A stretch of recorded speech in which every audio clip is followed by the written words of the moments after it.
Oi, gente, Roberto Relubíscaro aqui. A segurança nos aeroportos e nos aviões era uma antes de 2001, né, antes do 11 de setembro, e virou completamente outra depois do atentado contra as Torres Gêmeas e contra o Pentágono lá nos Estados Unidos. A gente podia, inclusive, fumar dentro do avião, tinha uma seção de fumantes dentro. Praticamente você não tinha revista, né, nos aviões e tal. E então, claro, era um prato cheio para atentado terrorista, para sequestro, como esse do filme nacional aí, o sequestro do voo 375, que segundo o diretor, lá no finalzinho eu vi escrito, foi um dos fatos que, assim, influenciaram, inspiraram o Bin Laden e sua galera a sequestrarem os aviões, porque em 1988, um cara aqui no Brasil, desempregado, sequestrou um voo e fez o piloto desviar da rota, né? Ia para o Rio de Janeiro, ele fez desviar para Brasília, porque ele queria jogar o avião lá no Palácio do Planalto, chocar, né, matar o José Sarney, porque ele dizia que o presidente estava mentindo para a nação, dizendo que ia dar emprego para as pessoas, mas não teve. Realmente os anos 80 foram difíceis economicamente, hiperinflação, tudo mais. Só não concordo quando chamam de década perdida. Eu não estava perdido, não, me diverti muito nos anos 80 e também passei apertos econômicos, mas a gente tinha muita coisa legal naquela década também, tá? Mas antes de continuar, gostaria de convidá-los a se inscreverem no canal Robertando, curtir os vídeos, compartilhá-los, agradeço bastante. Eu não lembrava desse episódio, e eu já tinha 21 anos. Desastre aéreo dos anos 80 que eu lembro no Brasil foi inclusive com a própria VASP. A primeira viagem que eu fiz de avião foi com a VASP, extinta, Viações Aéreas de São Paulo, que primeiro desastre que eu lembro foi um desastre da VASP em 1982, acho. Eu me lembro porque assim o Jornal Nacional tocou um pedaço da caixa preta instantes antes do acidente. Então você ouvia o piloto, alguém gritando, né, porque eles se chocaram contra a montanha. Eu lembro bem desse acidente.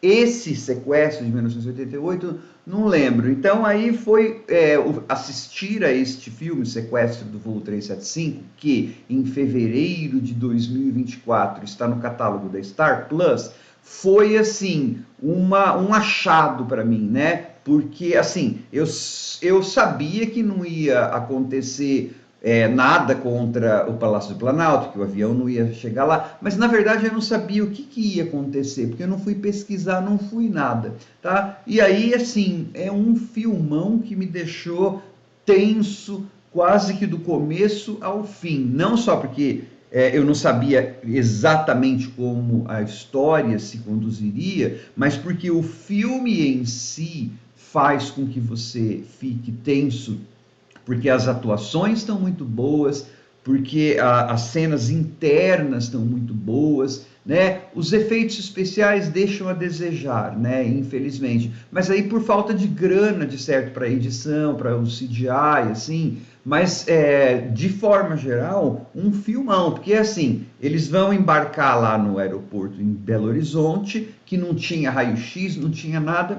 Então um cara que está desempregado e a mãe precisa comprar remédio, né? Ele liga para a mãe dele no começo do filme lá, falando Raimundo Nonato, e não tem remédio, não sei o que, então ele invade esse avião, fica lá e vai e sequestra. E aí a gente tem, por exemplo, o copiloto com a irmã dele, antes de embarcar, a gente tem lá para gente se ligar emocionalmente no piloto, no copiloto e até mesmo no sequestrador, tá? E aí então, num determinado momento, ele tira a arma e faz o sequestro. Então, boa parte do filme se passa dentro da cabine, né, do avião e dentro lá onde estão os passageiros. E de vez em quando, claro, vai ter que ir para o controle de voo, tem uma controladora, na época isso não era comum não, mas é uma personagem inventada representando os controladores de voo da época, que vai fazer a negociação para dar emoção ao filme. Essas coisas acontecem mesmo, gente.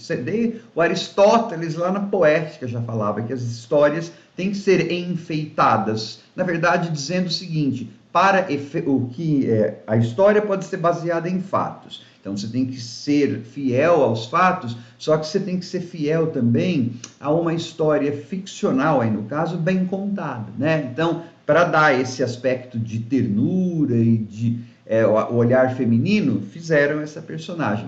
E aí também tem os políticos, o pessoal lá em Brasília, vai derrubar o avião, não vai derrubar? É meio caricato, só que a gente vê tanto político aí que é pura caricatura de gente, né? Eu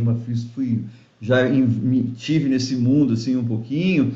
Se eles são bem caricatos mesmo, tá? Eu falei assim, até dá certo, é gente caricata mesmo. E aí a grande química vai ter que ser entre o sequestrador e o piloto. O piloto fez coisas assim impressionantes, inclusive em termos de manobras.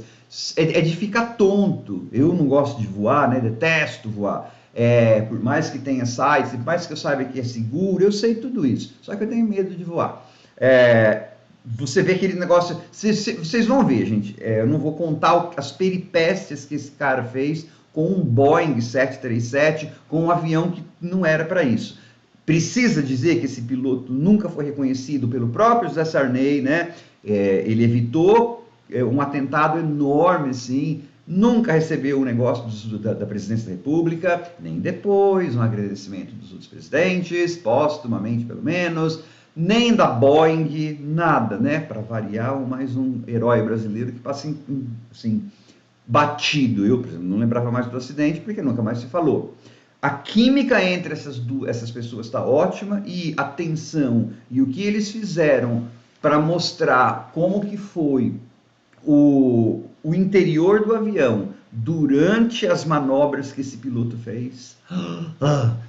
Acho que eu falei, o probleminha do filme é só um pouco o CGI, quando você vê o avião no céu, assim que você percebe mais ou menos que ele não está muito no céu, tal. Mas assim, para mim isso foi, nossa, muito de menos, assim, eu gostei demais do filme, é tenso, é bem atuado, eu fiquei triste, eu fiquei emocionado, eu fiquei com medo, eu fiquei enternecido e assim, então ele cumpriu para mim todas as exigências, né, que um filme de sequestro, um filme de ação, um filme um disaster filme, né, um daqueles filmes catástrofe que eu vivo comentando aqui, só que aconteceu na vida real. E quando você acha que o avião lá pousou, tá dando spoiler. Não foi um acidente. A gente já sabe que o avião não vai se espatifar contra o Palácio do Planalto. Depois que ele pousou,